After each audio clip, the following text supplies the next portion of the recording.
Ya, saya sampaikan dulu. Jadi kita lanjutkan presentasi untuk kelompok 1 dengan judul objek 3D dalam virtual reality, jenis, peran, dan penerapannya.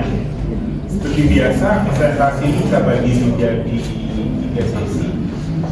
Sesi pertama presentasi, kedua tanya jawab, dan ketiga penutup pembacaan kesimpulan dan saran.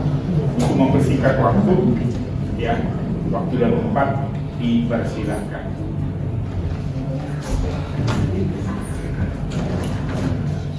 Assalamualaikum warahmatullahi wabarakatuh. Waalaikumsalam warahmatullahi wabarakatuh. Sebelumnya kami dari kelompok 1 kami ingin mempresentasikan sebuah virtual reality, dan sebelum lanjut ke materi, di sini saya perkenalan dulu. Perkenalkan, nama saya Daftar Jatni dan teman saya sebagai operator. Nama saya Syahid Zidane Rizky. Teman saya sebagai pemateri. Saya Robi Aziz. Baik, kita lanjut ke materi yang akan kita dibahas, yang akan dibacakan oleh Aisyah. Di sini ada pengertian objek di dalam VR. Objek di dalam virtual VR adalah komponen yang membentuk dunia digital dan imersif. Objek ini bisa berupa benda, karakter, atau lingkungan yang dibuat untuk menciptakan pengalaman VR yang lebih nyata dan mendalam. Terus di sini ada jenis objek dalam VR yang Sambil dipegang aja. yang pertama itu ada benda statis, objek yang tidak bergerak seperti gedung atau pemandangan. Terus yang kedua, benda dinamis, objek yang bisa bergerak atau merespon seperti karakter atau mobil. Terus yang ketiga itu lingkungan 3D, dunia virtual tempat pengguna dan objek saling berinteraksi seperti kota digital atau dunia fantasi. Selanjutnya, terus di sini ada peran objek 3D dalam VR. Yang pertama itu memberi kesan nyata. Objek 3D bikin dunia VR terlihat lebih nyata dan berdimensi. Terus yang kedua, bisa berinteraksi. Pengguna bisa ambil benda, buka pintu, atau ngobrol dengan karakter. Terus yang ketiga, pengalaman lebih imersif. VR jadi terasa lebih hidup dan mendekati kenyataan. Selanjutnya akan dilanjutkan oleh Anissa.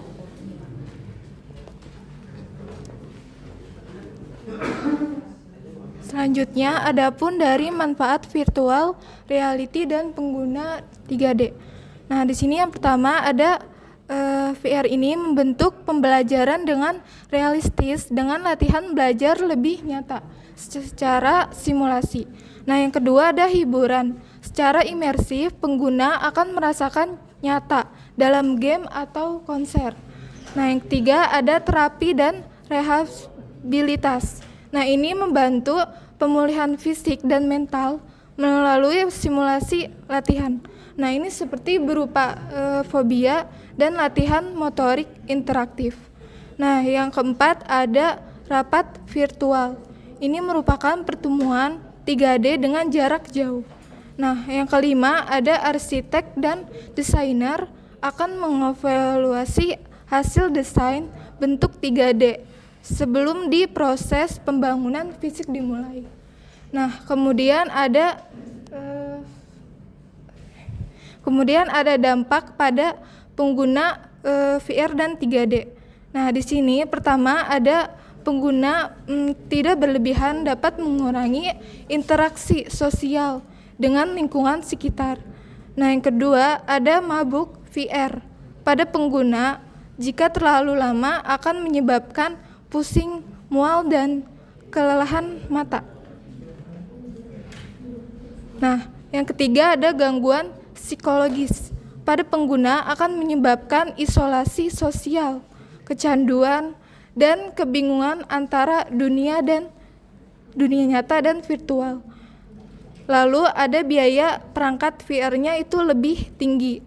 Nah, terus ada risiko privasi akan berdampak disalahgunakan jika data pribadi disalahgunakannya kurang keamanan yang baik. Nah, selanjutnya ada cedera fisik pada pengguna seperti tersandung atau terbentur. Selanjutnya ada penerapan objek 3D. Nah, yang pertama di sini ada game objek 3D menjadi elemen interaktif seperti senjata, musuh atau kendaraan. Kedua ada pelatihan secara interaktif. Pada pelatihan ini meliputi berupa simulasi medis. Terus ada militer, tempur dalam VR, dan teknik pada alat dan mesin. Hal ini dapat berisiko tanpa berisiko nyata. Nah, lalu yang ketiga ada arsitektur. Ini dalam melihat dan mengevaluasi desain bangunan dalam 3D. Selanjutnya, yang keempat ada kesehatan terhadap pengguna virtual reality dan 3D. Ini dapat digunakan untuk terapi fisik dan mental dengan secara simulasi. Sekian dari saya, selanjutnya akan dipresentasikan oleh Robi. Kemudian ada penerapan objek 3D dalam VR. Pertama ada diterapkan pada game. Dalam game VR, objek 3D berfungsi sebagai elemen yang dapat dimanipulasi oleh pemain.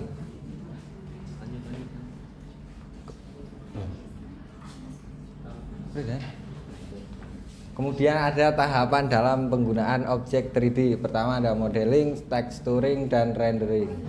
Modeling itu proses pembuatan objek menggunakan perangkat lunak seperti Blender, Maya, atau 3D DS Max. Kemudian texturing, pemberian tekstur pada objek untuk memberikan tampilan realistis seperti permukaan kulit, logam, atau kayu. Kemudian ada rendering, proses menghasilkan gambar atau animasi 3D dari model objek untuk ditampilkan di dalam VR. Kemudian ada apa aja sih tantangan dalam penggunaan objek 3D dalam VR? Pertama ada kualitas grafis, kedua kompatibilitas, dan ketiga efek samping. Kualitas grafik untuk memastikan pengalaman VR yang lancar, objek 3D harus memiliki kualitas grafis tinggi, namun tetap optimal agar tidak menyebabkan lag atau penurunan performa. Kedua ada kompatibilitas, objek 3D harus kompatibel dengan berbagai perangkat VR yang ada seperti Oculus Rift, HTC Vive, atau PlayStation VR. Efek samping penggunaan objek 3D dalam VR dapat menyebabkan masalah seperti motion sickness jika animasi atau pergerakan objek tidak dirender dengan baik. Optimasi objek 3D dalam VR. Pertama ada level of detail atau LOD. Menggunakan berbagai tingkat detail untuk objek tergantung pada seberapa dekat atau jauh objek tersebut dari pengguna untuk mengurangi beban rendering. Teknik culling atau menghilangkan objek yang tidak terlihat oleh pengguna untuk menghemat daya pemrosesan. Backing texture menggunakan teknik untuk mengurangi kompleksitas rendering objek dengan memasukkan pencahayaan dan bayangan ke dalam tekstur. Keempat, objek 3D dalam VR memiliki peran yang sangat besar dalam menciptakan pengalaman imersif yang dapat digunakan di berbagai industri dari hiburan hingga pelatihan profesional. Baik, karena kami sudah berdiskusi, kami akan menjawab pertanyaan dari Saudari Nindi yang akan dijawab oleh Saudara Robi Ajis. Tadi Saudara Nindi bertanya apa yang harus dipersiapkan jika VR menjadi budaya di dunia gitu. Pertama, infrastruktur teknologi seperti internet cepat dan perangkat VR yang terjangkau. Kedua, ada edukasi dan literasi digital VR. Masyarakat tahu cara menggunakan VR secara aman dan bijak. Ketiga, regulasi dan etika untuk melindungi privasi, keamanan data, dan batasan konten.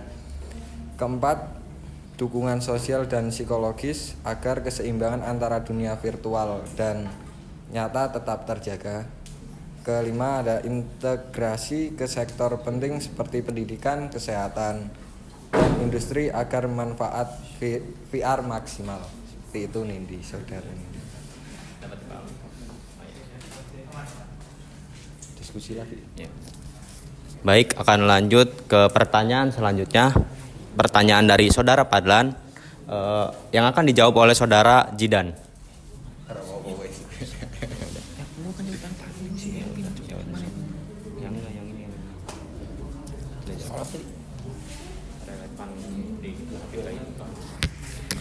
Baik, saya ingin menjawab dari pertanyaan saudara Padlan. Jadi penerapan virtual reality itu tetap relevan dan bernilai positif jika digunakan dengan bijak. VR mampu meningkatkan kualitas pembelajaran, pelatihan, hiburan, dan layanan kesehatan dengan pengalaman yang imersif di era digital teknologi. VR itu menjawab kebutuhan interaksi visual secara efektif seperti dalam pendidikan dan kerja jarak jauh. Apa dapat dipahami? Terima kasih. Baik, untuk pertanyaan Elpin, saya yang akan menjawab sendiri atas pertanyaan Elpin. Apakah virtual reality itu memiliki sebuah dunia sendiri? Mungkin bisa dikatakan iya. Karena apa? Ketika seseorang menggunakan virtual reality itu, jadi dunia yang kita di sekelilingnya itu maka akan terabaikan. Karena dia dengan asik akan fokus pada dunia sendiri. Tidak tahu di sampingnya ada orang yang kecelakaan atau apa, karena dia akan fokus pada pandangan yang ada di virtual reality. Karena itu memiliki dunia sendiri. Pasti akan memiliki dampak dan manfaat juga. Apa dapat dipahami?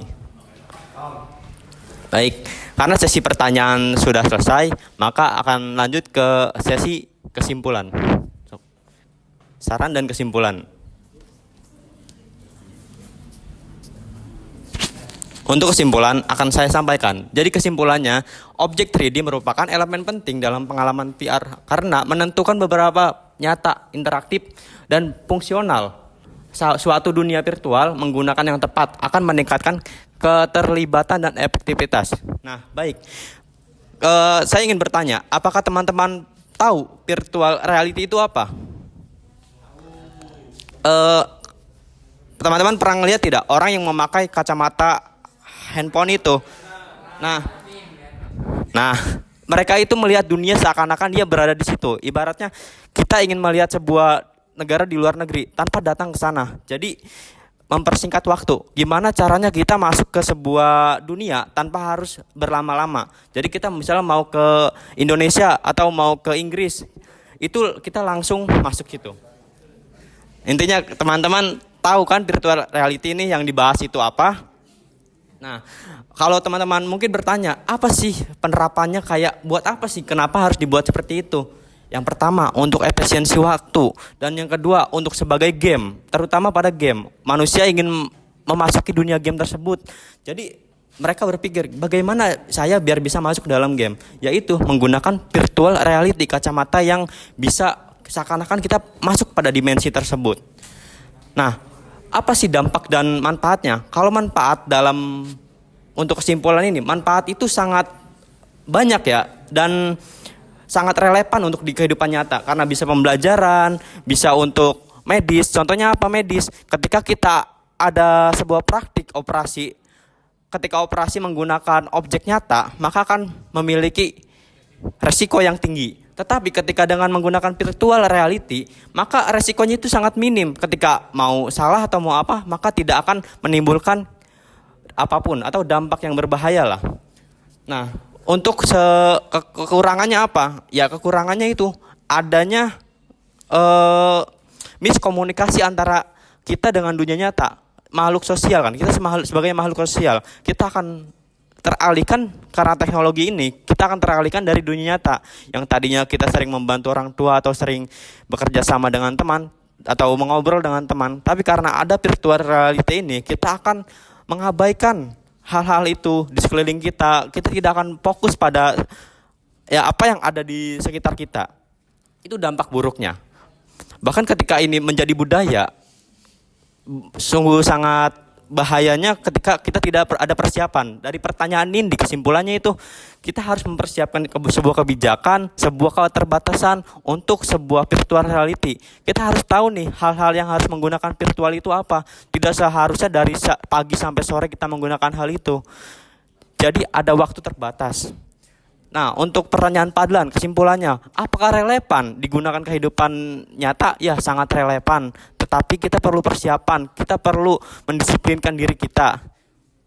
Dari kesimpulannya, dari pertanyaan ini dan Padlan, ini kita harus persiapkan dalam menghadapi virtual reality. Karena menurut Elvin juga pertanyaannya, karena akan memiliki dunianya sendiri. Ya itulah yang membahayakan kita menggunakan alat teknologi itu. Baik, lanjut.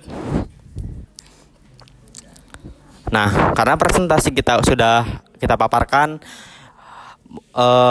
kami dari kelompok 1 mohon maaf bila ada salah kata atau hal-hal yang mungkin tidak enak di hati, mohon dimaafkan. Assalamualaikum warahmatullahi wabarakatuh.